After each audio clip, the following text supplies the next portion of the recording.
Hey, it's Dee. Sorry, I've just eaten some chocolate and it's like stuck in my throat. I just wanted to say about last week's task, which was the vlogging. Um, Me, Amy, and Connie have done our vlogs, and it's actually quite embarrassing because we've realised when we talked about it that we've all done like 15,000 takes on it. Well, not that many, but we've done loads of takes on it before they actually sent it to me, and I did exactly the same myself. But this is what we've come up with, and we gave each other tasks, so on what to research and things on being a media student. Ali's was seeing online YouTube videos. Connie's was researching the student forums. I can't remember anyone else's.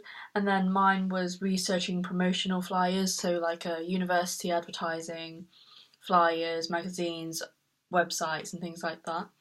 And then we had to talk about being a media student. We have an individual vlog, our own experiences, outline why we chose media and methods of research. And we talked about what we found out, and then we concluded. And so we all did our vlogs, and I've edited us 3 together. I've got another 2 coming. But yeah. And then for our tasks,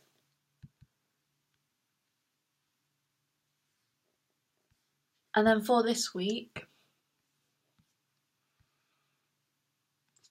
for this week's lectures, we talked about the visual, and again I made notes on my Mac, which I should have got up earlier.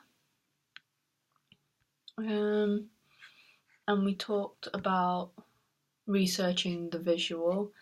We had photographs, disturbing photographs that were being shown, so about visual aspects of taking a photograph. If you could watch someone suffer and you take a photograph of a little kid and an eagle, like a vulture, standing beside, and the little kid is suffering, that got so many views from the public, but the photographer committed suicide because he couldn't believe that he had created all this, like the media going round crazy just because he took this photo of someone suffering.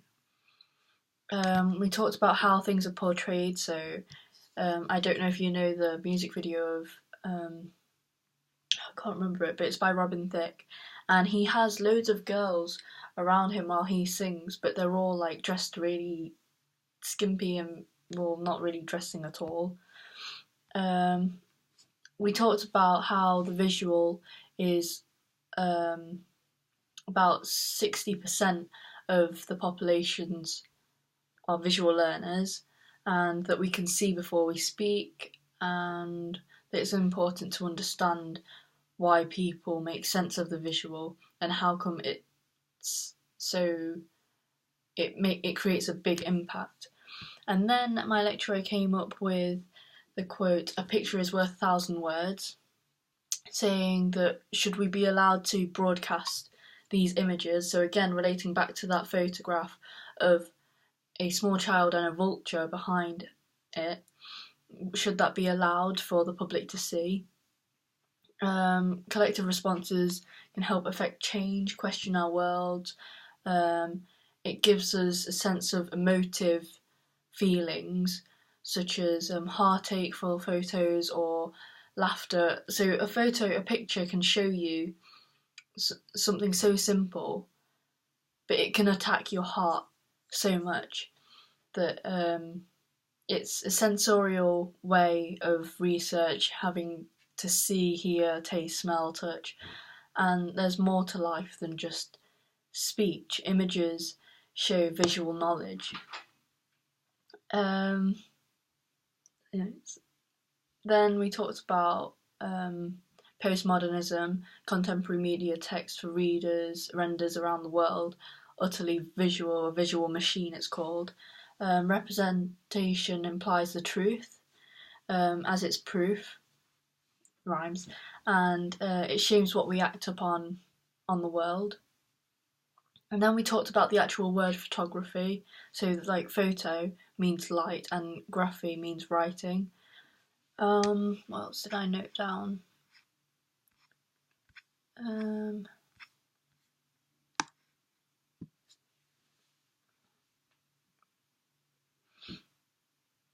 We talked about the anthropology and sociology adapted to photojournalists and visual methods, philosophically, the visual methods that are philosophically and theoretically and conceptually diverse, and that's by Rose in 2012. And then we talked about the 3 different methods of photo, so photo elicitation, photo essays, and photo documentation. Photo elicitation is the photo and interview, photo essays is researcher's story, and photo documentary is a documentary on somebody else's. But yeah, and then for our task we have to choose one of those 3, so one of the photo, documentation, elicitation or essay, and act upon it. So we chose to do Dynamo. We talked about his life story, and we thought it was the easiest one. Again, we went to the library and we did our planning on which method we were going to choose and what we were going to do it about. And that's what we've done. We just need to edit it, and I think it's somebody else's turn to edit this time. I think it was Connie. But yeah, it's going well, I think, so far. A lot of people seem to think that they're all behind, but like, first we were panicking so much, thinking that we had so many different things to do: edit, film, plan behind the scenes, film that as well, and then film the actual thing. And we just thought we weren't getting on top of it all, because every time we have a lesson we have a new task, and then on the Friday we've got another task to do. So it seems like we're doing so much group work, and we all constantly have group meetings, and not everyone turns up, but we try to keep each other up to date on WhatsApp, which is really useful.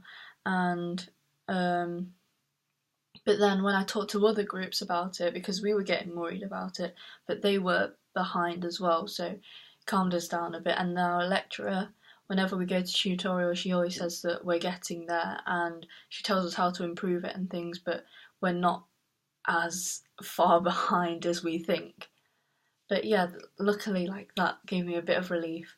But I think my group is going well so far, and I hope it goes well in the future. But yeah, that's it. Thanks. Bye.